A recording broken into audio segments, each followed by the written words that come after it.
Hello, everyone. So this is a very special video today. I will be interviewing Théo Viel, Kaggle Grandmaster. We will learn more about Théo today, his job, his experience as a Kaggle Grandmaster. Théo will tell us a little bit about himself, his journey as a machine learning scientist and Kaggle competitor. And maybe we'll learn more about some tips and tricks so that we can follow his track on Kaggle competitions.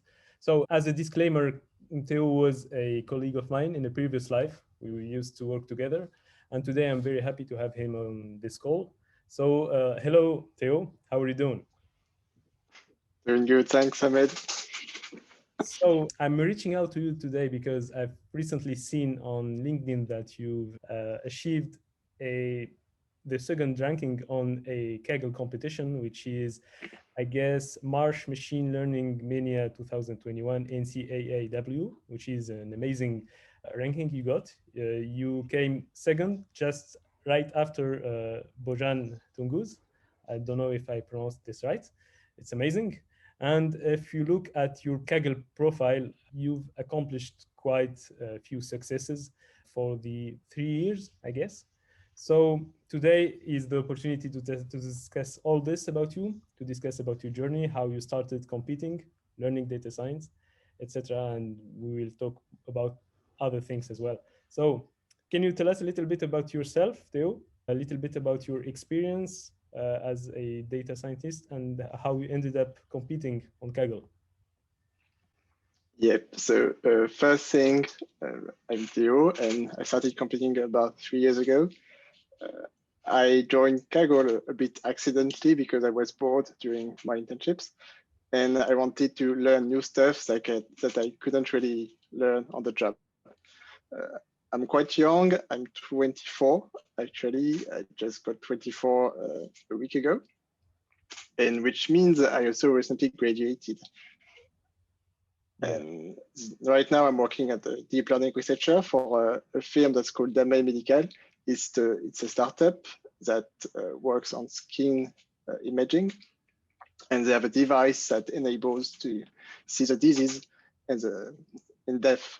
And it's actually quite interesting because it's a new modality of data that people are not really used to work with. And I can plug my deep learning algorithm on top of that, which is quite cool.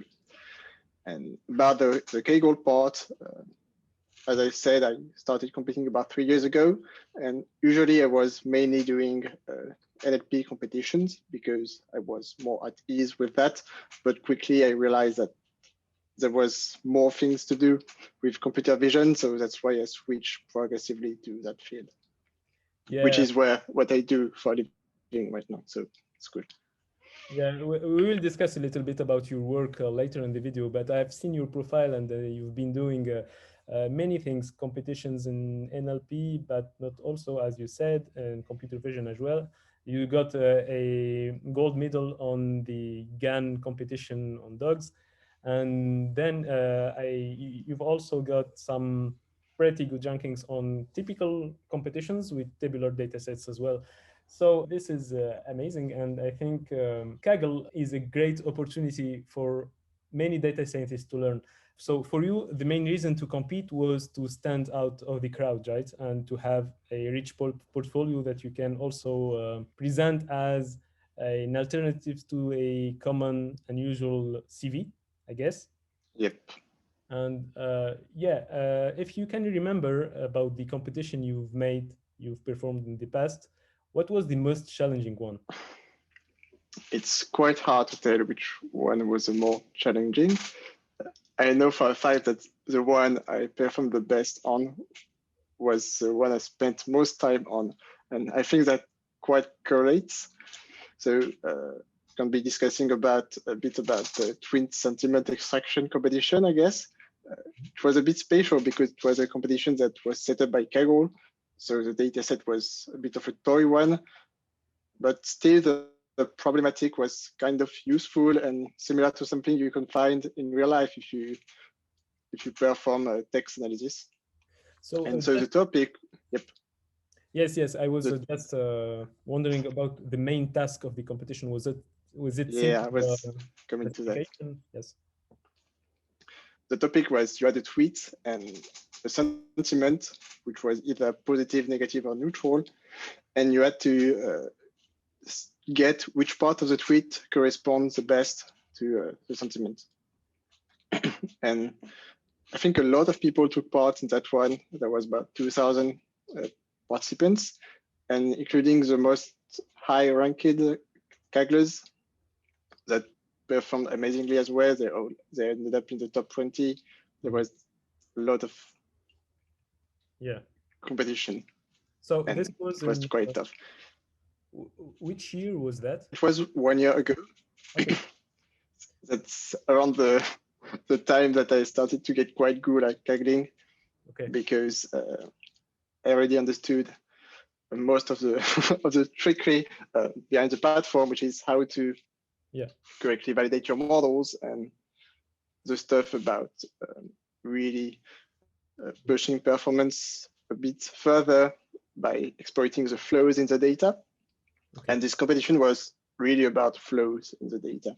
And the way the dataset was labeled is that they forgot to account that there could be consecutive spaces in tweets. And okay. So when they labeled, they removed those spaces. And then I think they match the start and end indexes of characters. Mm-hmm. But when they release the labels, because of the spaces that were removed, there was an offset. Okay. And so the crucial part was to reverse engineer this feature, I guess we can call that, but it's more like a flow in the data. Yeah. And I think most of the people at the top got this, but the way we leverage the pattern was slightly more clever, and that's in the end what got us the win. Yeah, I think this is amazing in Kaggle competition because it allows you to learn some of these tricks that you can nevertheless apply them in the real life. Yeah. But more on that later. Regarding the NLP Kaggle competitions, I personally participated to one competition 2 years ago or 3 years ago. It was the toxic comments classification. And for me, it was a very good experience because it was the first experience with deep learning. And I remember using LSTMs and GRUs and so on. And it was also the first experience with Keras. At that time, people were not quite familiar with PyTorch. So Keras was the main framework. But I guess from that time, NLP has evolved a lot, and there was a big boom in the NLP with the transfer learning and the amazing Hugging Face library.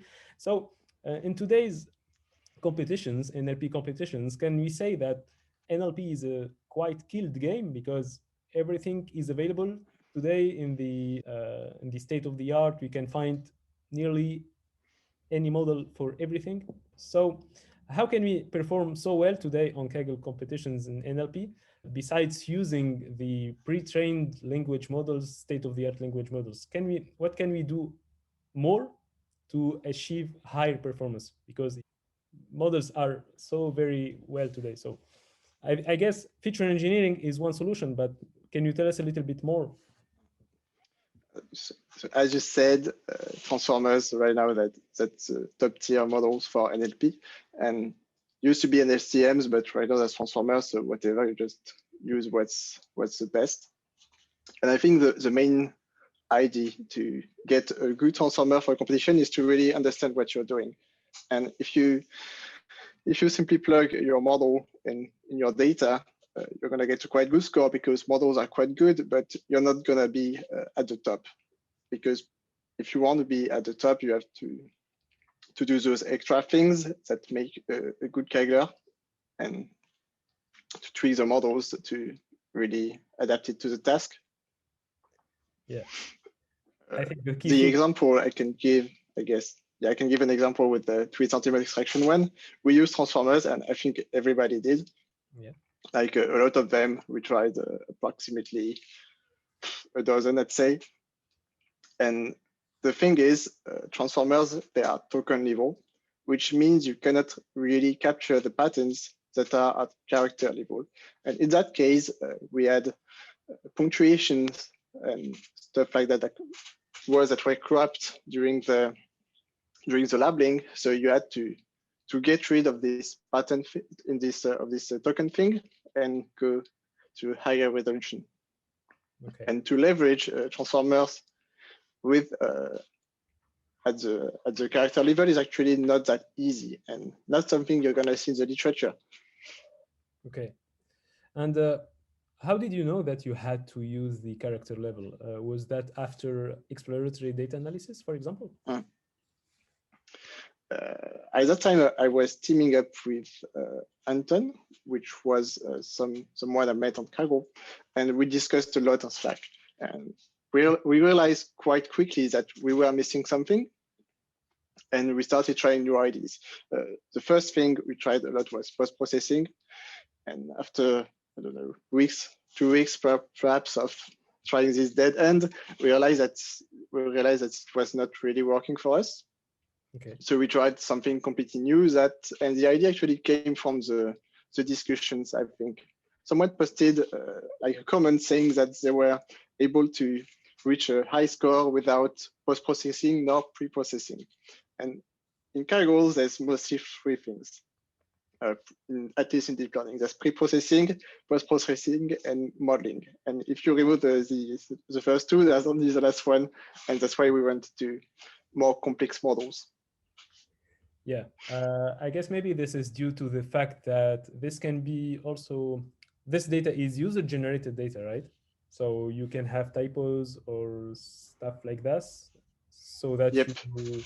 you went toward the character level use, because this can help. Maybe this was the reason, right? Yeah, this was okay. What guided the idea of the character level models, but okay. These character level models are quite common, where they used to be quite common in the literature. Yeah. With convolutional neural networks mostly. But if you combine them with transformers, they become a quite usable tool. Okay. Which performs well. Yeah. You were mentioning something interesting now, discussing with your teammates in Slack during competitions and convergence. I think it's a key thing. And most generally, when you look back at the way you were doing Kaggle competition 2 years back, I guess that your methodology has improved a lot since. So can you tell us a little bit about how you approach Kaggle competitions today? Do you have your own framework of doing things? Do you reuse, for example, boilerplate codes, snippets of codes that you had somewhere in your GitHub?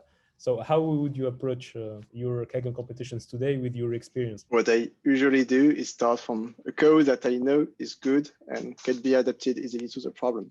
For instance, at the moment, I'm working on the HubMap competition, which is about segmentation.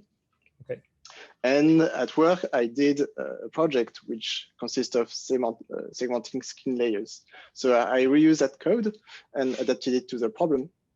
Okay. And I know that the code is what I can do at this specific moment, which is the best for me. And starting from that, I know that I'm only going to be improving the way the code is working. Okay. And I can reuse these ideas for further time if I need. Okay. And then it's mostly like trying new stuff. I usually write ideas somewhere. And if I have a Slack with people, I write my ideas on Slack. Okay. And then I conduct my experiments. So, one of the key things is to keep track of what you're doing. And I use actually a quite archaic method, which is saving the logs as a TXT file and saving the weights. But okay. There are a ton of tools which are good for that. I think the Psy and Data, which are ranked 2 and 3, use Neptune.ai. And I should probably try it because it seems quite convenient. Yeah, I guess Neptune.ai is a good solution. I have investigated in the past. It's not free. It has a commercial use, I guess. I have used at work MLflow, which is a server that you can track your machine learning experiments in. But I think Neptune.ai is quite good as well. You can collaborate. I have not seen this a lot in Kaggle competitions. People, yeah, as you say, tend to record and keep track of their metrics and models with either Excel files or TXT files, etc. But wherever, if it works, it works. And that's the most important thing. Yeah, so what you say here is that you never start from a blank page. You have existing code and Yep. you start from it and you keep improving it. So the question that I'm asking myself here is, so what are the things that you think about to improve? For example, in deep learning competitions, is it new architectures? Is it new processings, additional metadata that you plug in your network? Is it a new loss? Is it new hyperparameters? So, or is it all of this? I think there's several steps in improving your pipeline. There are basic hyperparameters tuning, like changing the number of epochs, changing the byte size or something like that. Then there's changing a bit more advanced stuff, but in a way that it won't require you to code a lot of things. And by that, I mean changing the loss, changing the model, adding new data, or stuff like that. And then there's the more ambitious ideas, which are going to take a lot of time, but which I also think are the most interesting one to test, because you're going out of your comfort zone. And those are trying a new pipeline completely. And for instance, in the last competition, which I took part, one of the last, which was the impact detection one by the where you have to detect impact in NFL soccer plays. The main idea we had was to first use a detection model to detect impacts at the frame level. And that's what most people do. But to go further, we decided to add on top of that 3D convolutional models that could use the fact that there were videos and not images to work on. And that's those type of ideas that you want to converge towards once you have tried the others. Okay. Yeah, I guess it's legit. It's right. You start simple with what you know, and then you go step by step further away your comfort zone by testing and trying out new things. And Yep. I think this is an amazing.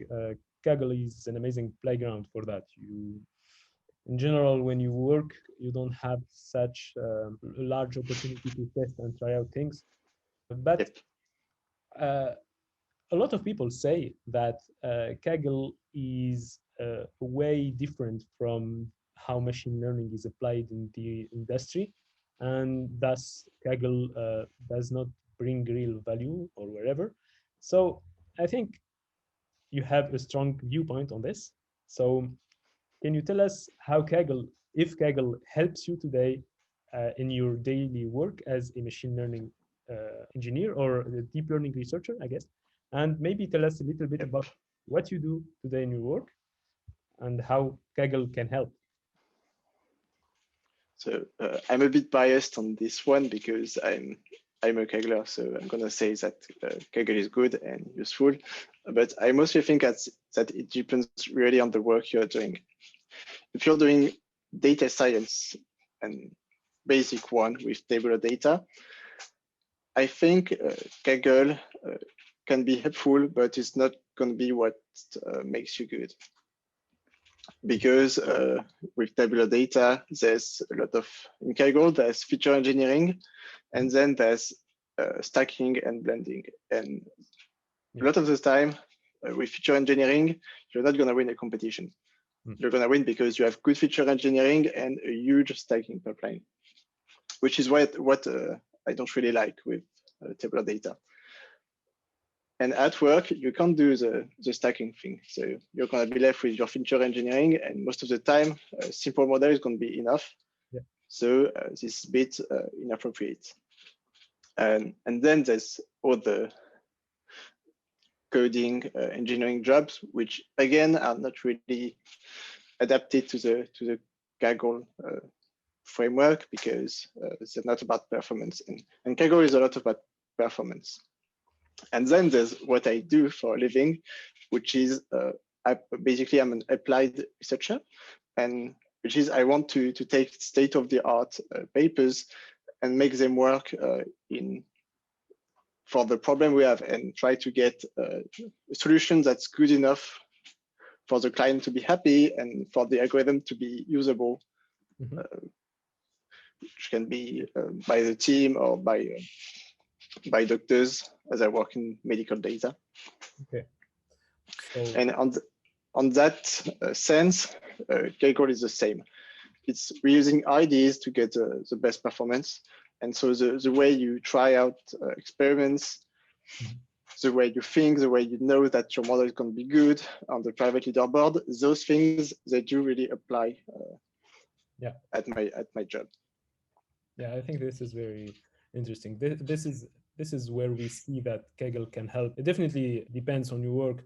And in other companies, yeah, as you said, one simple model is enough, and companies are never willing to put a lot of work in stacking a lot of models because sometimes it's not worth it, and sometimes it's very hard to maintain on the long run and to follow, specifically for the performance metrics and so on, and it's harder to debug. And yeah, there are lots of problems, but what you say here is quite interesting. It's another viewpoint. So yeah, to those who think that Kaggle does not help, yeah, I think they gotta rethink things.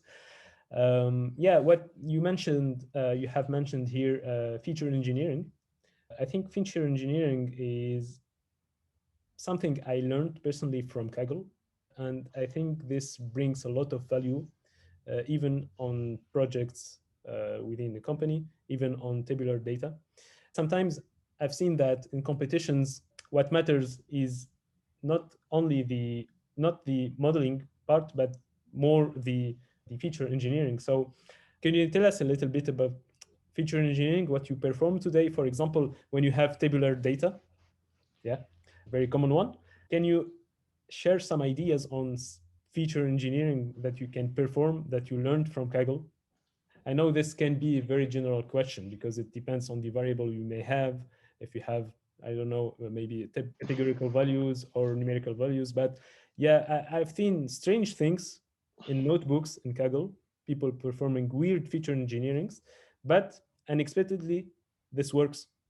For example, I've seen various types of label encoding for the category encoding. So regarding this specific feature engineering, for example, if we have categorical data on a tabular data set, what is your way of embedding the categorical values? Do you use one-hot encoding, label encoding? Do you use entity embeddings? I know this can be found sometimes. Do you use tabnet? Yes. So what Yeah, are I'm not really a tabular data guy, so okay.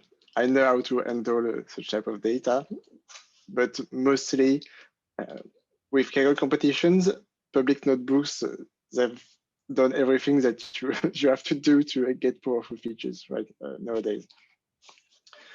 The way I handle categorical data, usually, if I do deep learning, which is what I want to do in the end, because I find it more interesting than something like JBoost or logistic regression. I want to use embeddings because I want the model to learn the representation by itself. And I think that the operation it's going to learn is going to be more powerful than everything I can engineer manually.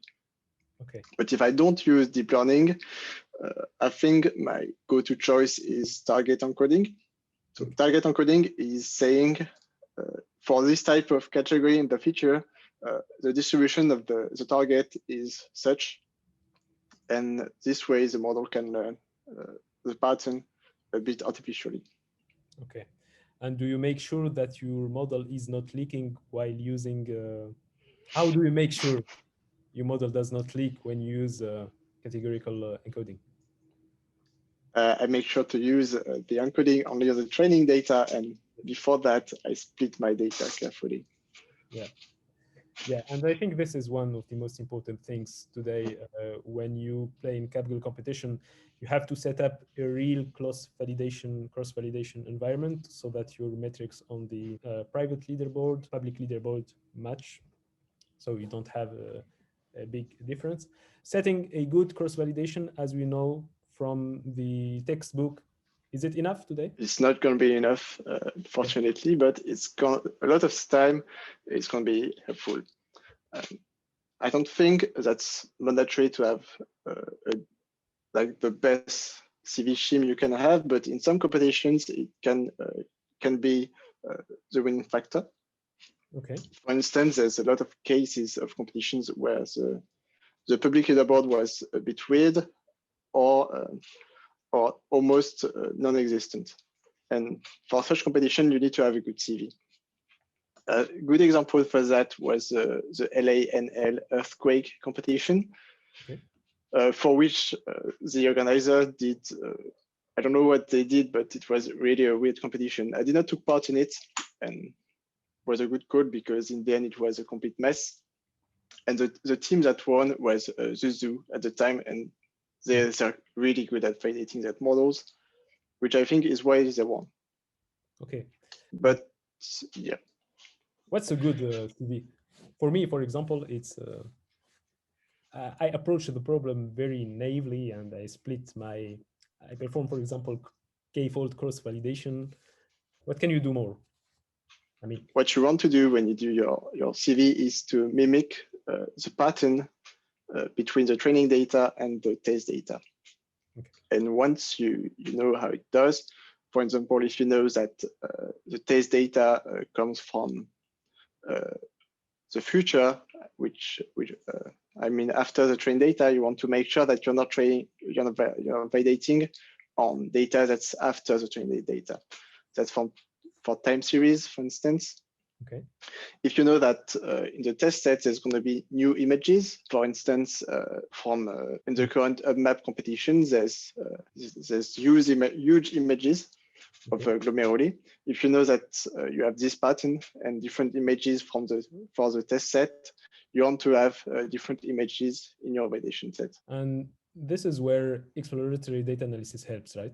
Because if you haven't figured out these things, those things beforehand, maybe you could have never thought about them, and you could have put your cross validation in danger, I would say.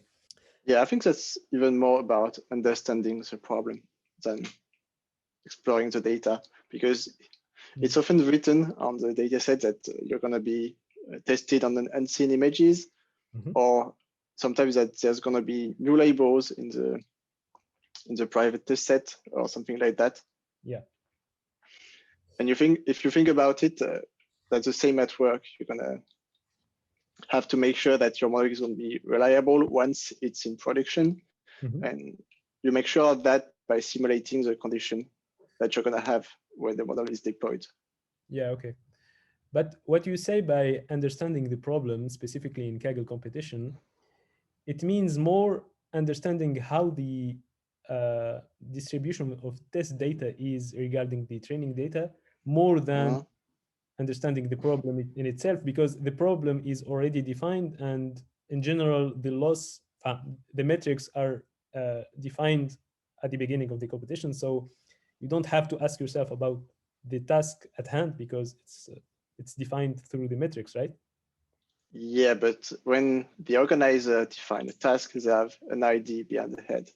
And the idea could be to test, for instance, there is a competition ongoing, which is the Coleridge Initiative 1, and you have to detect data sets in articles. And there, the organizers use a quite common metric, which is the Jacquard index, but they specify that in the private test set, there's going to be text that are quoted that were not in the training data. Yeah. So this tells you how to really validate your model. This tells you that you can't do classification. You need to extrapolate on the nature of the data sets. Okay. So some stuff like that. So they give you the metrics, and you're free of using whatever task think of, as long as it achieves the right metrics. Yeah, I think that Kaggle competitions in NLP evolved a lot. In the past, there were mainly multi-label classification, binary classification, or multi-class. And today we have lots of stuff, maybe question answering, when you can Yep. formalize problems in question answering setups, information retrieval, and so on. So yeah, I think this is very interesting. I had a question regarding the way you code and you approach your problems. A lot of people say today that data scientists are not software engineers. They have bad practices in software engineers. Do you agree with that? Have you made this transition between notebooks and scripts, or do you still use notebooks, for example? Tough question. I think the good answer is data scientists are not software engineers. Okay. There are people trying to get to understand what's behind the data and model something behind, and that's about that. And once they have a model, essentially they are not data scientists anymore. If you want to make them do the code to use a model, they're data engineers. Okay. And then if you're a data engineer, you have to have good code practices because other people are gonna be reusing your code. Okay. And when you look at online repos of implementation of obscure papers, you're often gonna find bad implementations or weird practices. But if you go towards more common repositories, oftentimes the code is very clean, okay. And it really depends on how the people intend to make their code used by others. Yeah, but this makes me wonder. I don't know at what degree you can talk about your work, but I would make this question a bit general. If you find, for example, a new idea based on a new paper that came out and can help in your project, and then you implement it, do you take, for example, in consideration the deployment aspects of your model? If it's large enough, do you think, for example, about inference time, or is it the data engineer or machine learning engineer that transforms your model to meet such criteria?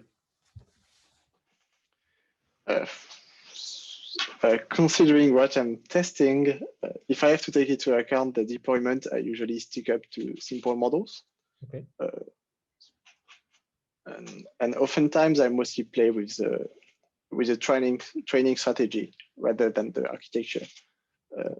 With one problem that we have currently, we don't have a lot of data and it's a bit noisy. And I think in fact, only tried two models architecture, which were a ResNet 18 and a ResNet 34. And I realized that this was not going to be what matters because the ResNet 34 was already too big. So I have these small models on which I try to build some interesting ideas to improve performance. And okay. I have to keep in mind also that this model is going to be used in real time sometime.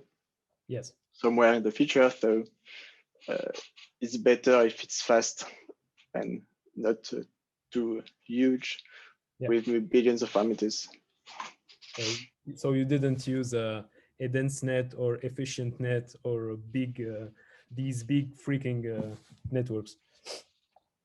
I could not even use the efficient net because we use Torch script, and a Torch script does not handle the switch activation. So I was happy to focus only on ResNets, and they're good enough models. Most of the time, they do the job. Yeah. From this perspective, I understand people who say that sometimes Kaggle competitions go too far away from the real world, but yeah.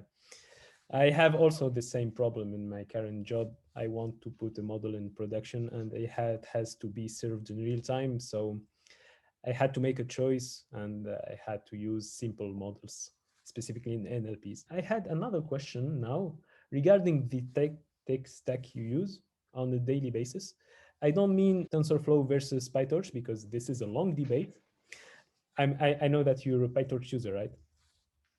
Yep, because I come from the slightly research framework. So yeah, I've done research, so I do use PyTorch. Yeah, okay. Yeah, because it's easier. Because you find more implementations in PyTorch, or because is it simpler to manipulate and build novel architectures? Yep, it's simpler to build on top, and it's easier to understand what's not working than in TensorFlow. Yeah, it's hard. And also it's reproducible on GPU, which is mandatory when you do research. I think if you want to do serious research and yeah, reproducibility is key, right? Yep.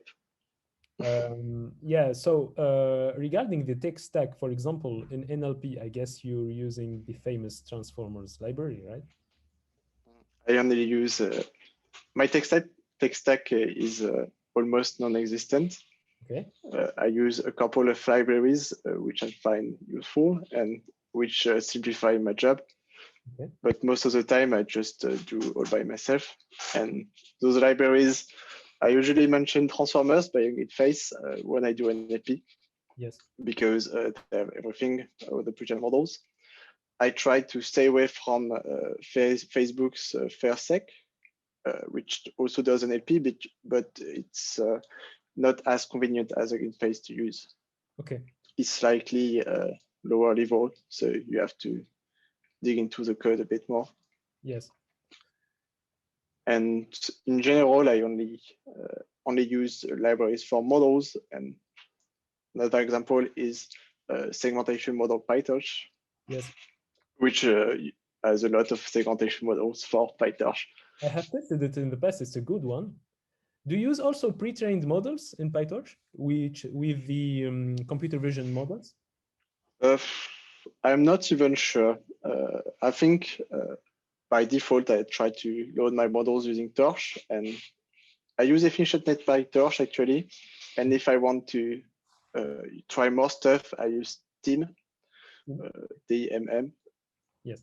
Which I'm not even sure what stands for. And then it's about when digging into more specific problems, I try to look for other repositories. For instance, if I want to use TabNet, I'm going to use a TabNet repository. If I want to do object detection, I use MMDet, which is actually a huge repository with a lot of models, and quite complete one. But that's mostly what I do.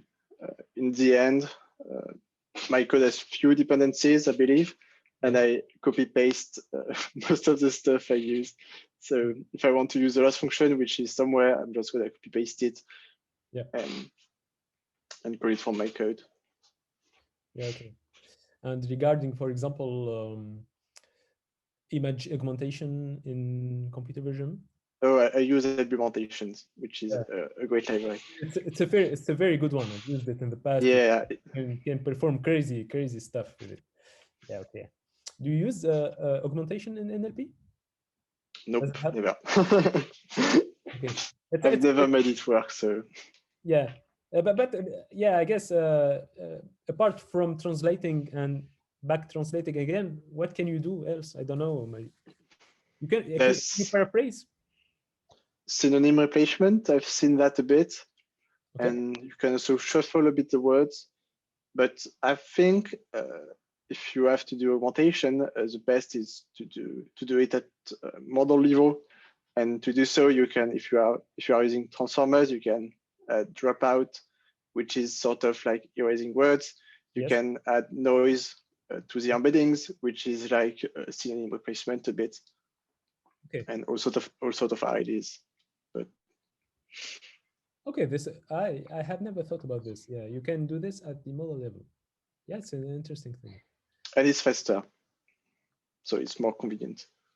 Okay. I mean, use dropout instead of erasing words. Yeah. Takes no time at all. Okay.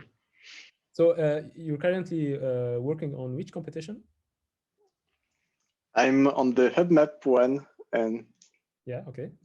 We're doing okay, and I'm considering joining the Coleridge one, but later, I guess. Okay, because you have to manage your work and your competitions, right? Yeah, I don't like also being on two competitions at the same time. I think I've tried a bit, but in the end, I did not perform well in either of those. So I'd rather be 100% on a single competition. Yeah. When I remember joining my first competition, what was frustrating is the limited number of submissions on each day. I quickly crammed my five submission very early in the day. So yeah, do you have a good strategy for this? Do you? Yeah, you have to follow how your modeling behaves, right? So you have to do Yep. as many submissions as possible. So, but sometimes you don't Uh, have enough time. So, how do you manage this? I used to use a lot more submissions when I began Kaggling, but right now I sometimes spend a week without even submitting because I know what I'm doing is going to work. Okay. And if I know that because I have a pipeline that's working on inference, then that's with code competitions, that's the first thing to have. Okay. And then I have my CV setup, which is reliable. And I think that my CV setup is going to be a better indicator of performance than the public leaderboard. And once I know that, I sometimes don't even take the time to submit my IDs. Okay. I So you try a have new architecture. I don't bother. I know that's a minor change. It helps my CV, and whatever it does on leaderboard, I don't really care. okay. So you spend quite a long time at the beginning of each competition working on your CV, right? Because the CV setup depends from a Yep. competition to another, so you have to think about it first, and then. Okay, this is an interesting point. A lot of times the CV setup is just natural what you have to do. Okay. On the mass competition, you have to do a CV on images, and once you have that, you know that it's going to be quite reliable. Okay. Yeah, that's interesting. Yeah, I have a last question, maybe for those who start data science and machine learning and who want to join competitions and stick to them and reach good rankings and good scores like yourself. Do you recommend any courses, videos, tutorials? What's the great start for learning about machine learning, but and to become a competition practitioner like yourself? So, do you have any recommendation? And please don't tell me about the Coursera coursework from Andrew Ng. Uh, Personally, I didn't even follow any courses. I think I had introduction to machine learning at my school, Okay. and which is a course I followed naturally. And then it's learning, practicing basically. And for practice, just to go to Kaggle competition and try to get a good score, try to set up your pipeline. Yeah. Depending on how familiar you are with deep learning, you can get easily things done, I Yeah. think. Actually, I'm asking this question because a lot of people today are doing machine learning like a plug and play thing. They import the model, they load it, Mm. fit it on the data, and then sometimes without understanding how the inner mechanics of the model works, so that later they cannot really debug it or improve it and so on. So at some point, then what you said earlier on this video is really important. You have to understand how your models work so that you can adjust them, play with them, improve them, and so on. So maybe a great start is to go back to theory. I don't know if the statistical introduction to statistical learning is the way to do because it's a very heavy book. But yeah, Yeah, I don't recommend that, but uh, I think to do well in Kaggle competition, you have to build an intuition about what's going to work okay, and what's not going to work, and you have to understand why it worked and or why it didn't work. okay, It can be really simple. For instance, I added more epochs because my model was not enough fitted. okay, So, or I lowered my learning rate because the training was too unstable, or things like that. okay. And once you get the hang of it, it's going to be much easier to set up your pipeline. And once your pipeline is set up, you're going to be able to move on to more interesting things to try Yeah. than hyperparameter tuning. I personally like this approach because I'm more of an experimental guy. I like to try things and to see how the results is depicted. on the metrics and then build the intuitions rather than spending long hours on the textbook understanding the individual impact of each hyperparameter in the model, which is kind of boring, right? Okay. Yeah, I think this was very interesting. Thank you, Theo, very much. This was a very interesting session.